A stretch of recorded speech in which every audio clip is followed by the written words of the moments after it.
నిన్నంతా కూడా మీకు విదేశీయ పత్రికలనండి ఇండియాలో మీకు ఒక వార్త, చాలా విచిత్రమైన వార్త. అంటే ఇప్పుడు చూడండి, గోల్డ్మ్యాన్ సాక్స్ అని అంటాం చూసారా, వీళ్ళు ఒక డేటా విడుదల చేశారు. దీని ప్రకారం ఏమిటి అంటే భారతదేశము 2075లో అమెరికా యొక్క జీడిపిని మించిపోతుంది. సో ఇది నాకు చాలా డౌట్స్ అండి, ఎందుకంటే 2075 అన్నప్పుడు ఆల్మోస్ట్ ఇంకా 52 ఇయర్స్ ఉంది. సో మనలో చాలామంది ఉండకపోవచ్చు. మరి ఇలా జరుగుతుందా? అమెరికా అంటే చాలా పెద్ద దేశం కదండి, ఒక అగ్రరాజ్యము, మీకు చాలా ఉంటాయి అమెరికాలో. అలాంటి అమెరికాను ఇండియా జీడిపిలో మీకు ఓడిస్తుంది, మనము సెకండ్ పొజిషన్. అంటే ఇదంతా కూడా 2030 అంటున్నాను చూసారా. మొన్న కూడా ఆదివారం ఒక వీడియోలో మాట్లాడారు. నెక్స్ట్ 5 ఇయర్స్ తీసుకున్నాం అనుకోండి, పెను మార్పులు ఈ ప్రపంచంలో జరగబోతున్నాయి, అదైతే క్లియర్గా చెప్పొచ్చు. సో ఈ 2030 అన్నప్పుడు మనం ఏం చేస్తాము, జర్మనీ, జపాన్ వీళ్ళిద్దరిని ఓడించేసి మనము థర్డ్ పొజిషన్. జీడిపిలో చైనా, అమెరికా, ఇండియా. అదేంటి చైనాను పైన పెట్టారంటే 2030కి China will be number 1 country in GDP అని చెప్తున్నారు. సో ఇది కూడా నాకు చాలా పెద్ద డౌట్. ఎందుకు? చైనా ఒక కమ్యూనిస్ట్ దేశం, అక్కడ రియాలిటీ అనేది ఎవరు కూడా మాట్లాడరు. మీకు ఒక చాలా పెద్ద బలూన్, ఈ బలూన్ ఎప్పుడు పేలుతుందో ఎవరికీ తెలియదు. అయినా కూడా ఈ ప్రొజెక్షన్స్ ఎలా ఉన్నాయంటే China will be number 1 GDP, తరువాత అమెరికా, థర్డ్ పొజిషన్లో ఇండియా ఉంటుంది అని చెప్పేసి మీకు డేటా చెప్తుంది. మరి ఇది నిజంగా జరగాలి అంటే చూడండి, ఏ ఆధారంగా మీరు మాట్లాడతారు? గోల్డ్మ్యాన్ సాక్స్ వీళ్ళు ఏ ఆధారంగా ఈ డేటాను విడుదల చేశారు అంటే వాళ్ళు ఏం మాట్లాడుతున్నారు అంటే చూడండి ఫ్రెండ్స్, జాగ్రత్తగా వినండి. మీకు ఇన్నోవేషన్ అండ్ టెక్నాలజీ అంటున్నారు, ఇన్నోవేషన్ అండ్ టెక్నాలజీ. తరువాత చూసారు అనుకోండి, మీకు హయ్యర్ ఇన్వెస్ట్మెంట్ అంటే భారతీయులు చేసే ఇన్వెస్ట్మెంట్స్, ఇండియాలో తక్కిన వాళ్ళు చేస్తున్న ఇన్వెస్ట్మెంట్స్. థర్డ్ చూసారు అనుకోండి, పాపులేషన్ అంటే మ్యాన్ పవర్. సో ఈ విషయంలో వీళ్ళు ఏం చెప్తున్నారంటే ఇండియా దూసుకుపోతుంది, ఇండియా మీకు ఒక స్టేజ్లో అమెరికానే ఓడించేస్తుంది.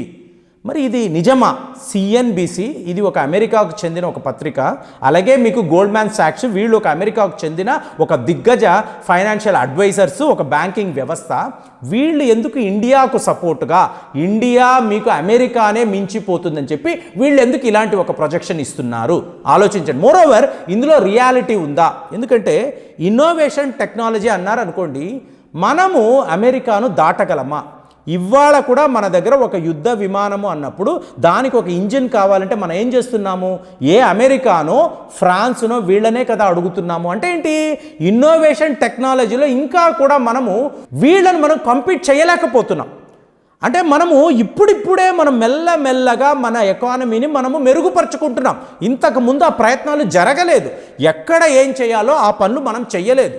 సో ఇప్పుడు మీరు ఇన్నోవేషన్ టెక్నాలజీలో మనం అమెరికాను దాటేయగలమని చెప్తే నాకైతే నమ్మకం లేదు. ఎందుకంటే మీకు 2075 వచ్చే నాటికి మీకు ఈ ఇలాన్ మస్కులు అనండి, లేదా ఈ అమెజాన్ యొక్క జెఫ్ బీజోస్ వీళ్ళెవరు ఉండకపోవచ్చు, కానీ వీళ్ళ సంస్థలు ఉంటాయి కదా, మీకు అమెరికా గవర్నమెంట్ ఉంటుంది కదా, మీకు శాస్త్రవేత్తలు ఉంటారు కదా, వాళ్ళు ఏకంగా చందమామలో కాలనీస్ పెట్టాలనుకుంటున్నారు, మార్స్ దాకా వెళ్ళాలనుకుంటున్నారు, మీకు రియల్ ఎస్టేట్ వ్యాపారం అంతరిక్షంలో చేయాలి.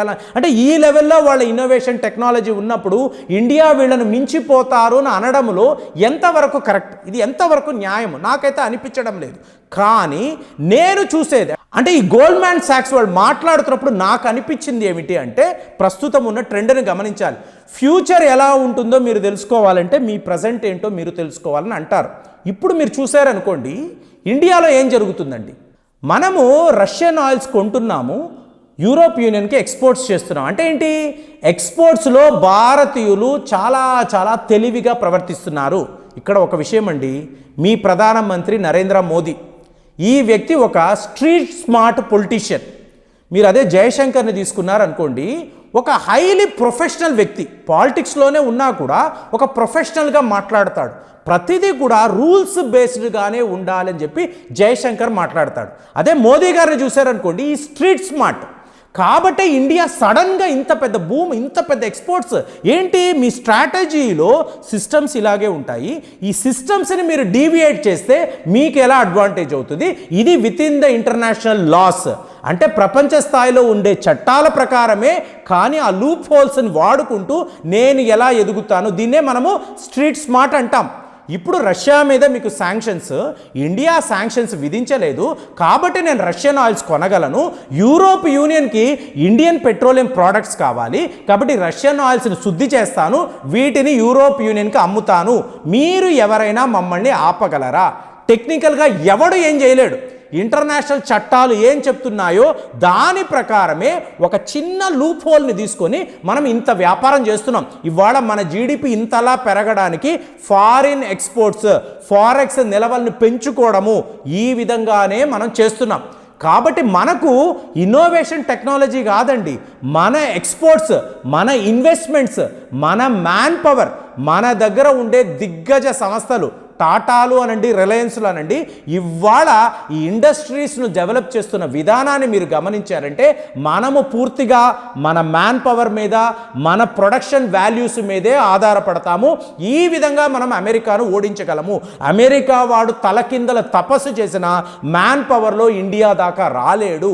At the same time industries, production అన్నారనుకోండి, భారతదేశము చైనా తరువాత సెకండ్ పొజిషన్లో ఉంది.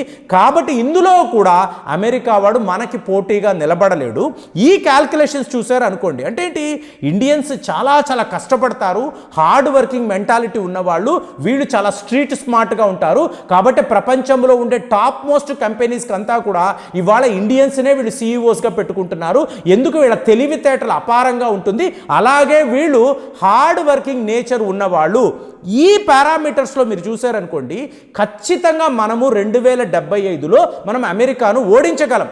అంతే తప్ప మీకు ఈ డిజిటల్ ప్లాట్ఫామ్ అన్నారనుకోండి, ఖచ్చితంగా అమెరికా వాడు మనకన్నా ముందే ఉంటాడు, ఇందులో ఎటువంటి క్వశ్చన్ లేదు. కానీ మీరు మీ మ్యాన్ పవర్ని నమ్ముకున్నారు అనుకోండి, చైనాలో ఇవాళ పాపులేషన్ గణనీయంగా తగ్గిపోతుంది, కానీ ఇండియాలో పాపులేషన్ విపరీతంగా పెరగడం అనేది మీరు గమనించారంటే పాపులేషన్లో మనం నెంబర్ 1 పొజిషన్లో ఉంటాం. అలాంటప్పుడు ఈ పాపులేషనే మన స్ట్రెంగ్తా? ఇవాళ మనం ఏం మాట్లాడుతున్నాం, దేశంలో జనాభా పెరిగిపోవడం వల్ల మనకు చాలా చాలా ఇబ్బందులు అంటారు. కానీ మీ మైనస్ను మీరు ప్లస్గా చేసుకుంటే, మీ వీక్నెస్ను మీరు స్ట్రెంగ్త్గా మార్చుకుంటే మీకు ఎన్ని లాభాలు? ఇవాళ అదే కదండి జరుగుతుంది. ఎక్స్పోర్ట్స్లో ఇండియా సాధిస్తున్న మీకు ఈ బిజినెస్ అంటే ఇలాంటి ఒక ట్రేడ్ ట్రాన్సాక్షన్స్ ప్రపంచంలో ఏ దేశము చేయడం లేదు. 7.2 జీడిపి సాధించిన ఒకే ఒక దేశం ప్రపంచంలో భారతదేశము. చైనా వాళ్ళు మీకు 4% కూడా వాళ్ళు ఇస్తున్న డేటా, రియాలిటీ మనకు తెలియదు. నాకైతే చాలా పెద్ద డౌట్ అండి, చైనా 4% జీడిపిని సాధించుట, అమెరికా అంతా 1%లోనే ఉన్నారు. మీకు కరోనా తరువాత ప్రపంచంలో మీకు ఎంతో కొంత వ్యాపారం చేసుకుంటూ ఎక్స్పోర్ట్స్ పెంచుకుంటూ జీడిపిలో మేము అగ్రగామి దేశముగా ఉన్నాము అంటే అది ఒక్క భారతదేశమేనండి. ఇదంతా గమనించే గోల్డ్ మ్యాన్ సాక్స్ వాళ్ళు ఇండియా ఖచ్చితంగా అమెరికాను ఓడించగలదని చెప్తున్నారు. కానీ నా వరకు నన్ను అడిగారు, నేను మిమ్మల్ని కూడా ఇదే అడుగుతున్నాను. మనము ఇన్నోవేషన్ టెక్నాలజీని ఆధారపడి మన గ్రోత్ రేటు చూడాలా, లేదా production, man power, industries, exports, ఈ విషయాలలో మనము ప్రపంచ దేశాలను ఓడించాలా? ఎందుకు చెప్తున్నానంటే ఈ 3 దేశాలను మీరు వదిలేశారనుకోండి, యూరోప్ యూనియన్, యూరోప్ కంట్రీస్, మీకు వెస్టర్న్ కంట్రీస్ ఎవరినైనా చూడండి, యూకే అనండి, ఫ్రాన్స్ అనండి, రష్యా అనండి, కెనడా, ఎవరిని చూసినా కూడా వాళ్ళు అట్టడుగులో ఉంటారండి. జీడిపిలో వీళ్ళు అట్టడుగులో ఉంటారని చెప్పేసి ఇవాళ రిపోర్ట్స్ వస్తున్నాయి. అలాంటప్పుడు భారతదేశము అమెరికాను ఓడించగలదా, ఓడించలేదా? టెక్నాలజీ ఇన్నోవేషన్లో మనము వాళ్ళని దాటుతామని చెప్పేసి గోల్డ్మెన్ సాక్స్ వాళ్ళు చెప్పారు. మరి మీ అనాలిసిస్ ఎలా ఉంది? లేదు ప్రేమ్ గారు, మనం ఇలా చెయ్యగలము, టెక్నాలజీలో ఇన్నోవేషన్లో కూడా మనము అమెరికాను ఓడించగలమని చెప్పి మీరు భావిస్తే దయచేసి మీ యొక్క అమూల్యమైన అభిప్రాయాలు, మీ ఒపీనియన్ ఎలా ఉందో, అసలు మీ అనాలిసిస్ ఈ విషయంలో ఎలా ఉందో తెలియజేయండి. మళ్ళీ వచ్చే వీడియోలో కలుద్దాం. జై హింద్.